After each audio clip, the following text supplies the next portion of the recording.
বিসমিল্লাহির রহমানির রহিম। তরসব বিলাল ভাই যে কাজটা হাতে নিয়েছিলেন, 3 এতিম শিশুর ঘর করার দায়িত্ব নিয়েছিলেন। আলহামদুলিল্লাহ ঘর করার কাজটা পুরোদমে এগিয়ে চলছে।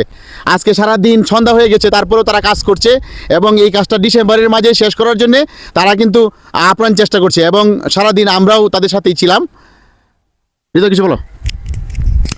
তো আমার কিছু বলার নাই, যেহেতু স্যার বলে দিয়েছে। তো আমি চাইবো যে ডিসেম্বরের আগে যেহেতু এই কাজটা কমপ্লিট হতে, যেহেতু বাইরা বলেছে ডিসেম্বর মাস একটা হচ্ছে বিজয়ের মাস, বিজয়ের চিহ্নস্বরূপ একটা গড় উপহার দিবে এই এতিম বাচ্চাদের। তো তাদেরকে অনেক ধন্যবাদ জানাই যারা এই ঘরের দায়িত্ব নিয়েছেন এবং অক্লান্ত আজকে সারাদিন পরিশ্রম করার পরে আজকে এইগুলো কি বলে, এটি হলো শর্ট কলম কমপ্লিট করেছে এবং কালকে মনে হয় এই যে রড আছে এই দিক দিয়ে কালকে লিঙ্কটারের কাজ শেষ হয়ে যাবে, পরের দিন থেকে ইটের কাজ মানে শেষ হয়ে যাবে। আমরা আশা করছি যে এই মাসের শেষ অবধি কাজটা, ঘরের কাজও শেষ অবধি হয়ে যাবে। সেই পর্যন্ত চোখ রাখুন আমাদের সাথেই। আসসালামু আলাইকুম।